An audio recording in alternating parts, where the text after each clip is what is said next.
ಪತಂಜಲಿ ಯೋಗ ಸೂತ್ರ. ಈ ಸೂತ್ರಗಳೆಲ್ಲ ಶಿಷ್ಯತ್ವದ ಬಗ್ಗೆ ಇದೆ. ಡಿಸೈಪಲ್ಹುಡ್, ಕಲಿಯುವ ಮನೋಧರ್ಮದ ಬಗ್ಗೆ,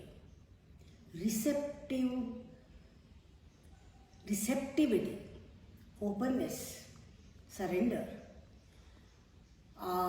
ಕಲಿಯುವ ಹೃದಯ ಶ್ರೀಮಂತಿಕೆ ಬಗ್ಗೆ.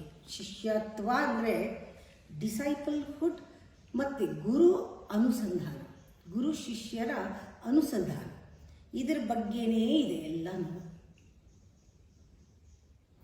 ಇಲ್ಲಿ ಮನಸ್ಸು ಅನ್ನೋದು, ಮಾಯಾ ಮನಸ್ಸು ಸಮಾಪ್ತಿಯಾದಾಗ ಸಮಾಧಿ ಸಾಧ್ಯ ಅನ್ನೋದು ಸ್ಪಷ್ಟವಾಗುತ್ತೆ. ಮನಸ್ಸಿನ ಸಮಾಪ್ತಿ ಗುರುವಿನ ಅರಿವು, ಗುರು ಕೊಟ್ಟ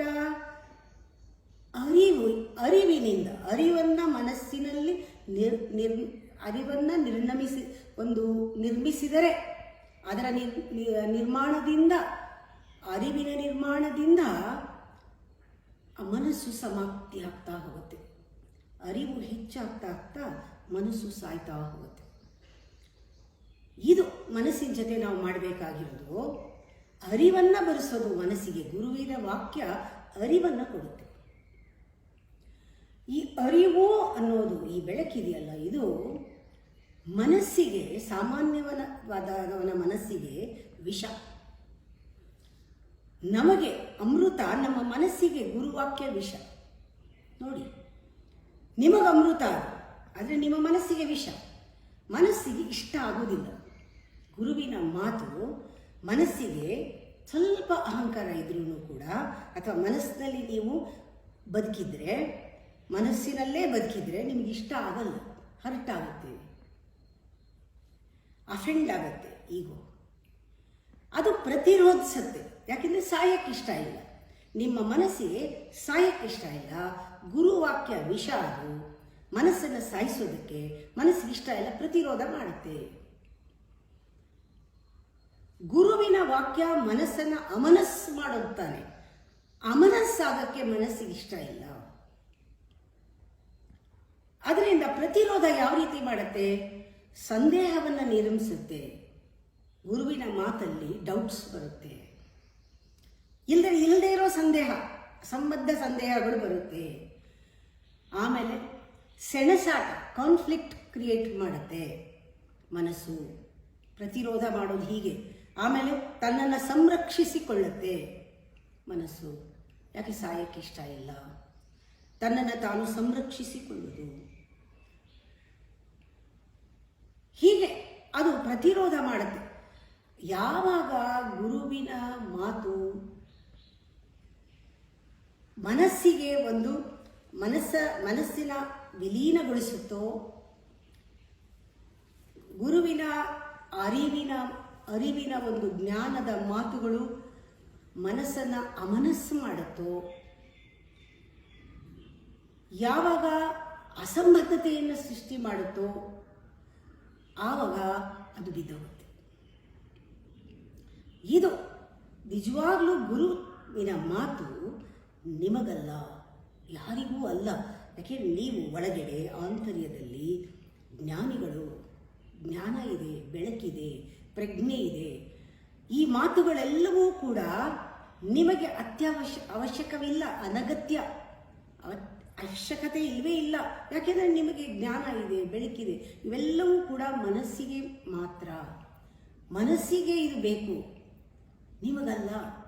ಈ ಅರಿವಿನ ಸಾರವೇ ಹೀಗೆ. ಅರಿವಿನ ಸಾರ ಮನಸ್ಸಿನ ಮೋಡವನ್ನು ವಿಲೀನಗೊಳಿಸೋದಕ್ಕಾಗಿ ಇದೆ. ಮತ್ತು ಅದು ಒಂದು ಮನಸ್ಸನ್ನು ಪೂಸಿ ಮಾಡೋದು ಅಂತ ಹೇಳ್ತೀವಿ ನಾವು, ಪ್ಯಾಂಪರ್ ಮಾಡಿ ಪೂಸಿ ಮಾಡೋದು ಅಂತ. ಆ ಪೂಸಿ ಮಾಡೋಕ್ಕೆ ಇರೋದು ಉಪಾಯ. ಇದು ಗುರುವಿನ ಅರಿವು ಒಂದು ಉಪಾಯ. ಎಲ್ಲ ಧ್ಯಾನದ ಆಳದಲ್ಲಿ ನೋಡಿದ್ರೆ ಪೂಸಿ ಮಾಡೋದೇ ಆಗಿದೆ. ಎಲ್ಲ ಧ್ಯಾನನೂ, ಎಲ್ಲ ಮನಸ್ಸನ್ನು ಅಮನಸ್ಸು ಮಾಡೋದಕ್ಕೆ ಪೂಸಿ ಮಾಡೋದೇ ಆಗಿದೆ. ಮನಸ್ಸನ್ನು ತಲೆ ಎತ್ತದ ಹಾಗೆ ಮಾಡೋದೇ ಆಗಿದೆ.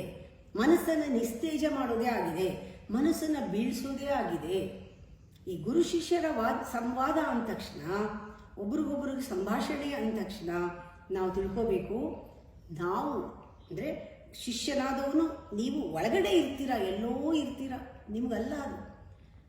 ಈ ಪೆರಿಫೆರಿನಲ್ಲಿ ಬಾಗಿಲಲ್ಲಿ ಕೂತಿರೋದು ಮನಸ್ಸು. ಆ ಮನಸ್ಸಿನ ಜೊತೆಗೆ ಗುರು ಸ್ಪಷ್ಟತೆಯನ್ನು, ಸ್ಪಷ್ಟವಾಗಿ ಅರಿವನ್ನು ಮೂಡಿಸೋದಕ್ಕೆ ಅವನ ಸಂಭಾಷಣೆಗಳೆಲ್ಲ ಇರುತ್ತೆ. ಆ ಮನಸ್ಸನ್ನು ಓಡಿಸೋದಕ್ಕಿರುತ್ತೆ. ಒಳಗಡೆ ನೀವಿದ್ದೀರಾ, ಮನಸ್ಸು ಪೆರಿಫೆರಿನಲ್ಲಿ ಬಾಗಿಲಲ್ಲಿ ಕೂತಿದೆ, ಬಾಗಿಲು ತೆಗೆದಿರಬೇಕು, ಆ ಮನಸ್ಸನ್ನು ಓಡಿಸ್ಬೇಕು. ಆಗ ಗುರುವಿನ ಅಗತ್ಯ ಆಮೇಲೆ ಬೀಳೋದಿಲ್ಲ. ಅಲ್ಲಿವರೆಗೂ ಗುರು ಅತ್ಯವಶ್ಯಕ. ಆ ಮನಸ್ಸಲ್ಲಿ ಅಂದರೆ ಬಾಗಿಲಲ್ಲಿರೋ ಮನಸ್ಸು ಓಡೋವರೆಗೂ, ಆ ಪೆರಿಫೆರಿನಲ್ಲಿರೋ ಮನಸ್ಸು ವಿಲೀನವಾಗೋವರೆಗೂ ಇಲ್ಲದೇ ಇದ್ದರೆ ಆ ಮನಸ್ಸಿನೊಡನೆ ನಿಮಗೆ ಬಂದ ವಿಷಯಗಳೆಲ್ಲ ಆ ವಿಲೀನವಾಗುವಾಗ ನಿಮ್ಮನ್ನು ಆ ಮನಸ್ಸು ಅರಿವು ಬೆಳಕು ಬಂದು ಇದನ್ನೆಲ್ಲ ಶುದ್ಧ ಮಾಡಿ, ಮನಸ್ಸಿನೊಡನೆ ಬಂದ ವಿಚಾರಗಳನ್ನೆಲ್ಲ ಇದು ಅಳಿಸಿ ನಿರ್ಮೂಲನ ಮಾಡಿ ನಿಮ್ಮನ್ನು ಶುದ್ಧಗೊಳಿಸುತ್ತೆ ಮತ್ತು ನಿಮ್ಮ ಅಸ್ತಿತ್ವವನ್ನು ಕನ್ನಡಿ ಹಾಗೆ ಮಾಡುತ್ತೆ ಗುರುವಿನ ಅರಿವು. ಆಮೇಲೆ ಆ ಮನಸ್ಸು ಅನ್ನೋದು ಓಡಿ ಹೋದ ಮೇಲೆ, ಮನಸ್ಸು ಪೂರ ಅಮನಸ್ ಆದಮೇಲೆ ನಿಮಗೆ ಗುರುವಿನ ಅವಶ್ಯಕತೆ ಬೀಳಲ್ಲ. ಮನಸ್ಸಿಲ್ಲ, ಪದಗಳ ಅವಶ್ಯಕತೆನೇ ಬೀಳಲ್ಲ. ಆವಾಗ ಗುರುವಿನ ಸನ್ನಿಧಾನದಲ್ಲಿ ಇದ್ರೇನೆ, ಗುರು ಏನು ಹೇಳೋದೇ ಬೇಡ, ಅವನ ಸನ್ನಿಧಾನದಲ್ಲಿ ಇದ್ರೇನೆ ಅವನೇನು ಹೇಳಬೇಕು ಅಂತಿದ್ದಾನೆ ಅನ್ನೋದು ಅರ್ಥ ಆಗ್ಬಿಡುತ್ತೆ. ಅವನು ಸ್ಪಷ್ಟವಾಗಿ ಹೀಗೆ ಅಂತ ಹೇಳೋದೇ ಬೇಡ. ನಿಮ್ಮ ಮನಸ್ಸನ್ನು ಅವನು ಟ್ರೈನ್ ಮಾಡೋದೇ ಬೇಡ. ಸ್ವಲ್ಪ ದಿನ ನೀವು ಮಾಡೋಕ್ಕೆ ಬಿಟ್ಟರೆ, ನಿಮ್ಮ ಮನಸ್ಸನ್ನು ಅವನ ಕೈಗೆ ಕೊಟ್ಟರೆ, ಆ ಚಾಟಿ ಏಟಿಗೆ ನಿಮ್ಮ ಮನಸ್ಸನ್ನು ಒಡ್ಡಿದರೆ ಆಮೇಲೆ ಪದಗಳೇ ಬೇಡ. ಗುರುವಿನ ಜೊತೆಗೆ ಮೌನದಲ್ಲಿ ನೀವು ವ್ಯವಹರಿಸ್ಬೋದು. ಗುರುವಿನ ಪ್ರೆಸೆನ್ಸಲ್ಲೇ ಅವನ ಮನಸ್ಸಲ್ಲಿ ಬರೋ ಆ ಜ್ಞಾನದ ವಿಷಯಗಳೆಲ್ಲ ನಿಮಗೆ ತಲುಪುತ್ತೆ, ಹೃದಯಕ್ಕೆ ತಲುಪುತ್ತೆ. ಅಲ್ಲಿ ಮನಸ್ಸಿರೋದಿಲ್ಲ. ಆ ಮನಸ್ಸೇನೇ ಗುರು ಶಿಷ್ಯನ ಮಧ್ಯೆ ಬಂದಿರೋದು, ಅಡ್ಡ ಬಂದಿರೋದು. ಈಗ ನೋಡಿ, ಭಗವದ್ಗೀತೆ ಇರ್ಬೋದು, ಪರಮಾತ್ಮ ಮತ್ತು ಜೀವಾತ್ಮನ ಒಂದು ಸಂಭಾಷಣೆ. ಇದು ಮನಸ್ಸಿಗೆ, ಅರ್ಜುನನ ಮನಸ್ಸನ್ನು ಅಮನಸ್ಸು ಮಾಡೋದಕ್ಕೆ. ಹಾಗೆ ಸೂತ್ರಗಳೆಲ್ಲವೂ ಕೂಡ ಈ ಶಿಷ್ಯ ಮತ್ತು ಗುರುವಿನ ಒಂದು ಅನುಸಂಧಾನ ಏನಿದೆ, ಅದು ಅದನ್ನು ಪಕ್ಕಕ್ಕೆ ಹಾಕೋದಕ್ಕೆ ಇದೆ.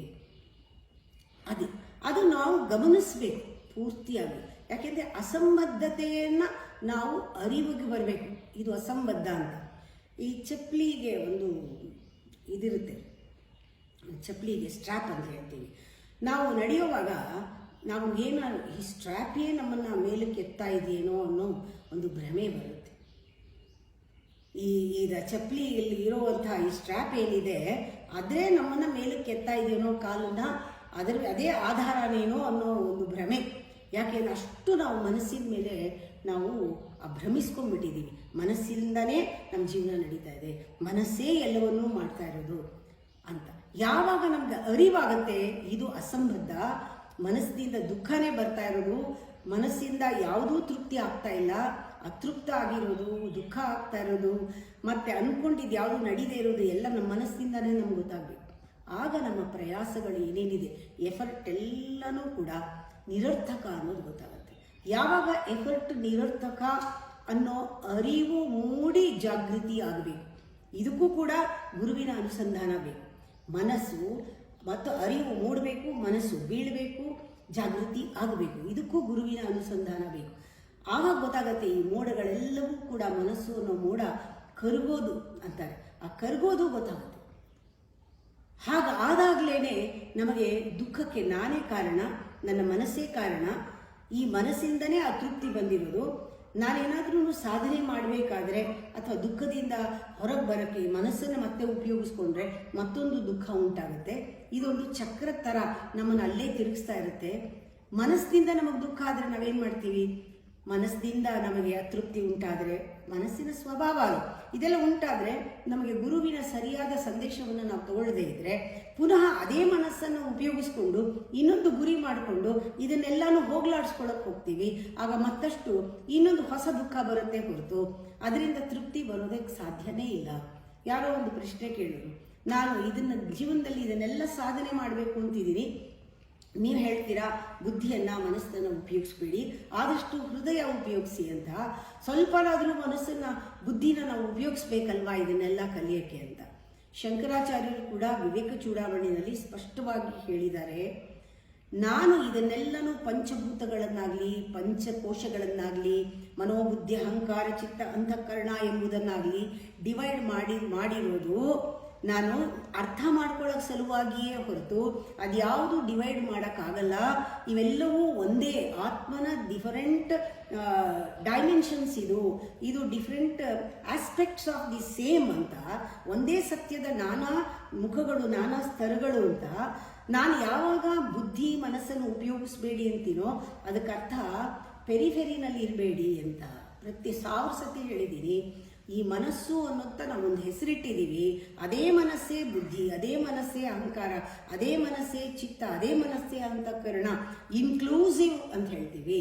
ಆ ಇನ್ಕ್ಲೂಸಿವ್ ಸಟಲ್ ಡೀಪರ್ ಆಳ ಏನಿದೆ ಅದನ್ನು ಹಾರ್ಟ್ ಅಂತ ಕರಿತೀವಿ. ಹಾರ್ಟ್ ಅಂದರೆ ವ್ಯಾಲ್ವ್ಸ್ ಇರೋ 4 ಮೂಲೆ ಗೂಡಿರೋ ಈ ಹೃದಯ ಫಿಸಿಕಲ್ ಹಾರ್ಟ್ ಅಲ್ಲ ಅಂತ ಹೇಳಿದ್ದೀನಿ. ಹೆಡ್ ಆ್ಯಂಡ್ ಹಾರ್ಟ್ ಅಂತ ಫಿಸಿಕಲಿ ಆಬ್ಜೆಕ್ಟನ್ನು ನೀವು ಆಬ್ಜೆಕ್ಟ್ ಥರ ತಗೊಂಡು ಡಿವೈಡ್ ಮಾಡಬಾರ್ದು, ಆವಾಗಲೇ ಕನ್ಫ್ಯೂಷನ್ ಆಗೋದು. ಅದನ್ನು ವಿವೇಕ ಚೂಡಾಮಣಿನಲ್ಲಿ ಅವ್ರು ಹೇಳಿದ್ದಾರೆ. ಇದೆಲ್ಲ ಅರ್ಥ ಮಾಡ್ಕೊಳ್ಳೋಕೆ ಹೇಳಿದ್ದೀನಿ ಅಷ್ಟೇ. ಆತ್ಮ ಅನಾತ್ಮ ಅಂತೆಲ್ಲನೂ ಆತ್ಮದ ಒಂದು ಭಾಗವೇ ಇವೆಲ್ಲ. ಪ್ರಪಂಚ ಪರಮಾತ್ಮ ಬೇರೆ ಇಲ್ಲ, ಪ್ರಪಂಚವೂ ಪರಮಾತ್ಮನ ಭಾಗ. ಅರ್ಥ ಮಾಡ್ಕೊಳ್ಳೋಕ್ಕೆ ಒಂದು ಸ್ಥೂಲ ಒಂದು ಸೂಕ್ಷ್ಮ ಅಂತ ಬರಬೇಕು ಹೊರತು ಆ ಥರ ಅಲ್ಲ. ಆ ಹೃದಯ ಅಂತ ಹೇಳಿದಾಗ ಈ ಹೊರಗಡೆ ಇರೋ ಮನಸ್ಸು ಅಳಿಸೋಗ್ಬೇಕು. ಯಾವಾಗ ನೀವು ನಿಮ್ಮ ಸಾಧನೆಯ ಜೊತೆಯಲ್ಲಿ ಅಂದರೆ ನೀವು ಯೋಗದ ಜೊತೆ ಒಂದು ಉದ್ದೇಶವನ್ನು ಇಟ್ಕೊಂಡು ಬಯಕೆಯನ್ನು ಇಟ್ಕೊಂಡು ಆಸೆಗಳನ್ನು ಇಟ್ಕೊಂಡು ನೀವು ಯೋಗದಲ್ಲಿ ಗತಿಮಾನರಾಗಲು ಸಾಧ್ಯ ಇಲ್ಲ. ನಿಮಗೆ ಗೊತ್ತಾಗಬೇಕು ಈ ಒಂದು ನಿಮ್ಮ ಈ ಚಿಂತನೆಗಳು ಈ ರೀತಿ ಇದೆಯಲ್ಲ, ಇವೆಲ್ಲವೂ ಕೂಡ ಉದ್ದೇಶ ಏನಾದ್ರು ಇಟ್ಕೊಂಡಿದ್ರೆ ಇದು ನಿರರ್ಥಕ. ಉದ್ದೇಶ ಉಪಯೋಗ ಇಲ್ಲ, ಬಯಕೆಗಳು ನಿರರ್ಥಕ, ಆಸೆ ದುಃಖನೇ ತರೋದು ಅಂತ ನಿಮಗೆ ಅರಿವಾಗಬೇಕು. ಇದರಿಂದ ನಾನು ಇದನ್ನೆಲ್ಲ ಇಟ್ಕೊಳ್ಳೋಕೆ ಸಾಧ್ಯ ಇಲ್ಲ, ಇದರಿಂದ ಇದು ಅರಿವಾಗಬೇಕು. ಆಮೇಲೆ ಪ್ರತಿಯೊಂದು ಪ್ರತ್ಯೇಕವಾಗಿ ಪ್ರತಿಯೊಂದು ಕೆಲಸವೂ ನೀವು ಆರಿಸ್ಕೊಂಡ್ರೆ ಅದು ಒಂದು ಬಯಕೆಯೇ ಆಗುತ್ತೆ ಅಂತ ಗೊತ್ತಾಗಬೇಕು. ಪ್ರತಿಯೊಂದು ರಿಯಾಕ್ಷನ್ ಅಂತ ಗೊತ್ತಾಗಬೇಕು. ಪ್ರತಿಯೊಂದು ಪ್ರತಿಕ್ರಿಯೆಯೂ ಪ್ರತಿಕ್ರಿಯೆ ಅಂತ ಗೊತ್ತಾಗಬೇಕು. ಪ್ರತಿಯೊಂದು ಕ್ರಿಯೆಯೂ ಪ್ರತಿಕ್ರಿಯೆ, ಇದು ರೆಸ್ಪಾನ್ಸ್ ಅಲ್ಲ, ಇದು ರಿಯಾಕ್ಷನ್ ಅಂತ ಗೊತ್ತಾಗಬೇಕು ನಮಗೆ. ಆವಾಗ ನಮಗೆ ಅರ್ಥ ಆಗುತ್ತೆ ಇದು ಎಲ್ಲ ಏನೇನು ನಾವು ಮಾಡ್ತಿದ್ದೀವಿ ಎಫರ್ಟ್ ಎಲ್ಲನೂ ಎಲ್ಲೋ ಒಂದು ಕಡೆ ನಿಲ್ಲಿಸಬೇಕಾಗತ್ತೆ ನಾನು. ಇವೆಲ್ಲವೂ ಕೂಡ ಇದರಿಂದ ಪ್ರಯೋಜನ ಇಲ್ಲ, ಇದು ಯೋಗದಲ್ಲ ಅಂತ. ಯಾವಾಗ ನಮಗೆ ಎಲ್ಲನೂ ಮನಸ್ಸಿನ ಭಾವನೆಗಳು ಯೋಚನೆಗಳು ಈ ಆಸೆಗಳು ಬಯಕೆಗಳು ಎಲ್ಲವೂ ಕೂಡ ಯಾವಾಗ ವಿಲೀನವಾಗ್ಬಿಡುತ್ತೋ ಕರಗೋಗುತ್ತೋ ಅಳಿಸೋಗುತ್ತೋ ಮನಸ್ಸು ಸಂಪೂರ್ಣ ಅಳಿಸೋಗುತ್ತೋ ಅಲ್ಲಿ ಇರೋದಿಲ್ವೋ ಆಗ ನೀವು ಯೋಗದಲ್ಲಿದ್ದೀರಾ ಅಂತ. ಸ್ಥಿರತೆ, ಯೋಗ ಅಂದರೆ ಸ್ಥಿರತೆ, ಗತಿ ಅಲ್ಲ, ಸ್ಥಿರತೆ ಅದು, ಅದನ್ನು ತಿಳ್ಕೋಬೇಕು. ಆಮೇಲೆ ಇದು ಭಾಷೆ ಸಮ್ಟೈಮ್ಸ್ ಒಂದು ಸಮಸ್ಯೆಯನ್ನು ಸೃಷ್ಟಿ ಮಾಡಿಬಿಡುತ್ತೆ. ನಾನು ಹೇಳಿದ ಯಾರಾದರೂ ಸ್ಥಿರವಾಗಿದ್ದಾರೆ ಅಂದರೆ ನೀವು ಪ್ರೋಗ್ರೆಸ್ ಆಗಿದ್ದೀರಾ, ನೀವು ಮುಂದಕ್ಕೆ ಹೋಗಿದ್ದೀರಾ, ನಿಮ್ಮ ಗತಿಯಲ್ಲಿ ಸದ್ಗತಿ ಸಿಕ್ಕಿದೆ ಅಂತ ಅಲ್ಲ. ನಾವು ನಿಜವಾಗ್ಲೂ ಸ್ಥಿರವಾಗಿದ್ದೀವಿ ಅಂತಂದರೆ ಏನೂ ಮಾಡ್ತಾ ಇಲ್ಲ, ನಮ್ಮ ಬಯಕೆಗಳೆಲ್ಲ ಸಮಾಪ್ತಿ ಆಗಿದೆ ಅಂತ ಅರ್ಥ. ನಮ್ಮ ಮನಸ್ಸು ಅಮನಸ್ಸಾಗಿದೆ, ಬಯಕೆಗಳೆಲ್ಲ ಸಮಾಪ್ತಿ ಆಗಿದೆ, ಯೋಚನೆಗಳೆಲ್ಲ ವಿಲೀನವಾಗ್ಬಿಟ್ಟಿದೆ. ಇದು ಈಗ ಯೋಗ, ಅಥ ಯೋಗಾನುಶಾಸನ. ಯೋಗ ಅಂದರೆ ಸ್ಥಿರತೆ, ಈಗ ಯೋಗ ಪ್ರಾರಂಭ ಅಂತ ಇದೆ. ಅದರಿಂದ ಯಾವುದೂ ನಾವು ತಲುಪಬೇಕಾಗಿಲ್ಲ. ಆಸೆ, ನಾವು ಯೋಗದ ಹೆಸರಿನಲ್ಲಿ ನಾವು ಬಯಕೆಗಳನ್ನು ಉದ್ದೇಶಗಳನ್ನು ಆಸೆಗಳನ್ನು ಎಲ್ಲವನ್ನೂ ಇಟ್ಕೊಂಡ್ರೆ, ಯೋಗದ ಹೆಸರಿನಲ್ಲಿ ಇಟ್ಕೊಂಡ್ರೆ, ಧ್ಯಾನಕ್ಕೆ ಒಂದು ಗುರಿಯನ್ನು ಇಟ್ಕೊಂಡ್ರೆ ಏನು ಸಿಗಬೇಕೋ ಅದು ಸಿಗದೇ ಇರೋ ಹಾಗೆ ಮಾಡ್ಕೊಂಡ್ಬಿಡ್ತೀವಿ. ಅದಕ್ಕೆ ಪ್ರಾಸೆಸ್ನ ಎಂಜಾಯ್ ಮಾಡೋಕ್ಕಾಗಲ್ಲ. ಈ ಪ್ರಾಸೆಸ್ ಎಂಜಾಯ್ ಮಾಡೋಕ್ಕಾಗಲ್ಲ, ಅದನ್ನು ಏನೋ ಒಂದು ಗುರಿ ಇಟ್ಕೊಂಡ್ಬಿಟ್ರೆ ಏನು ಸಿಗಬೇಕಾಗಿದೆಯೋ ಸಿಗಲ್ಲ. ಅದಕ್ಕೆ ಧ್ಯಾನಕ್ಕೆ ಯಾವ ಗುರಿನೂ ಇಲ್ಲ. ಧ್ಯಾನ ಅಂದ ತಕ್ಷಣ ಅದರಲ್ಲಿ ಭಾಗವಹಿಸ್ಬೇಕಷ್ಟೆ, ಅದರಲ್ಲಿ ಸಂಪೂರ್ಣ ಮುಳುಗಬೇಕು, ಅದನ್ನು ಆನಂದಿಸಬೇಕು, ಅದನ್ನು ಆಚರಿಸಬೇಕು, ಅದನ್ನು ಸಂಭ್ರಮಿಸಬೇಕು. ಅಲ್ಲಿ ಯಾವುದು ಗತಿ ಅಂತ ಇಲ್ಲ, ಅಲ್ಲಿ ಯಾವುದೋ ಒಂದು ಲಕ್ಷ್ಯ ಅಂತ ಇಲ್ಲ, ಅಲ್ಲಿ ಯಾವುದು ಸಂದೇಶ ಅಂತ ಇಲ್ಲ, ಲಕ್ಷ್ಯ ಇಲ್ಲ, ಸಂದೇಶ ಇಲ್ಲ, ಉದ್ದೇಶ ಇಲ್ಲ. ಆ ರೀತಿ ಬಿಟ್ಬಿಡ್ಬೇಕು. ಹಾಗೆ ಬಿಟ್ಟಾಗಲೇ ನಿಮಗೆ ಏನೂ ಮಾಡಲ್ವಲ್ಲ, ನೀವು ಏನೂ ಮಾಡೋದು ಬೇಕಿಲ್ಲ ಅಂತ ಅನ್ಸುತ್ತಲ್ಲ. ಏನಾದರೂ ಮಾಡಿದ್ರೆ ನಾನು ದುಃಖದ ಮಡುವಿಗೆ ಹೋಗ್ತೀನಿ, ಏನೂ ಮಾಡೋದು ಇಲ್ಲ ಅಂತ, ಏನು ಮಾಡೋದು ಬೇಕಿಲ್ಲ, ಏನೂ ಮಾಡೋದು ಇಲ್ಲ ಅನ್ನೋದು ನಿಮ್ಗೆ ಅರಿವಿಗೆ ಬರಬೇಕು. ಆಗ ನಿಮಗೆ ಗೊತ್ತಾಗತ್ತೆ. ಅದಕ್ಕೆ ಯಾವುದು ಎಲ್ಲವೂ ಕೂಡ ಒಂದು ರೀತಿ ಮೋಡದ ಹಾಗೆ. ನಿಮ್ಮ ಬಯಕೆಗಳ ಕಾರಣದಿಂದ ಈ ಮೋಡ ಬಂದಿದೆ. ನಿಮ್ಮ ಉದ್ದೇಶಗಳ ಧೂಳು ಅಥವಾ ನಿಮ್ಮ ಉದ್ದೇಶಗಳ ಒಂದು ಹೊಗೆ, ಇವೆಲ್ಲ ಉದ್ದೇಶಗಳ ಹೊಗೆಯಿಂದ ನಿಮಗೆ ಆ ಮನಸ್ಸು ಅನ್ನೋದು, ಆ ಮಾಯಾ ಮನಸ್ಸು ಸೃಷ್ಟಿಯಾಗಿದೆ. ನೀವು ಗೊತ್ತಾಗಬೇಕು, ಹೊಸ ಬಯಕೆ ಯಾವುದು ಸೃಷ್ಟಿ ಮಾಡಲ್ಲ. ಅದರ ಬದಲಾಗಿ ನಾನು ಆ ಬಯಕೆಯ ಗುಣ ದುಃಖ ಅಂತ ತಿಳ್ಕೊತೀನಿ. ಈ ಬಯಕೆನ ಸೃಷ್ಟಿ ಮಾಡೋದ್ರ ಬದಲು ಅದರ ಸ್ವಭಾವವನ್ನು, ಬಯಕೆ ಬಂದ ತಕ್ಷಣ know the quality of your desire, structure of your desire. ಎಲ್ಲಿಂದ ಬರ್ತಾ ಇದೆ ಈ ಆಸೆ, ಉದ್ದೇಶ ಏನಿದ್ರದ್ದು? ಅಹಂಕಾರದಿಂದ ಬರ್ತಾ ಇದೆಯಾ, ಮನಸ್ಸಿಂದ ಬರ್ತಾ ಇದೆಯಾ, ಯಾಕೆ ಬರ್ತಾ ಇದೆ ಅಂತ ತಿಳ್ಕೊಂಡ ತಕ್ಷಣ ನಮಗೆ ಗೊತ್ತಾಗತ್ತೆ. ನಾವು ಪ್ರತಿಯೊಂದು ಕೆಲಸ ಮಾಡಬೇಕಾದ್ರೂ ಕೂಡ ಅದು ಬಯಕೆ ಆಗ್ಬಿಡುತ್ತೆ. ನನಗೆ ಏನೂ ಮಾಡೋದು ಬೇಕಿಲ್ಲ, ಏನೂ ಮಾಡೋದು ಬೇಕಿಲ್ಲ, ಮಾಡುವುದೆಲ್ಲ ನಿಂತು ಹೋಗುತ್ತೆ. ಗತಿ ನಿಲ್ಲಬೇಕು, ಮನಸ್ಸು ಪೂರ್ತಿ ಕರಗಬೇಕು. ಆಗ ನಿಜವಾದ ಸ್ಥಿರತೆಯಲ್ಲಿ ಯೋಗ ಪ್ರಾರಂಭ ಅಂತ. ನಾಳೆ ಮುಂದುವರಿಸ್ತೀನಿ.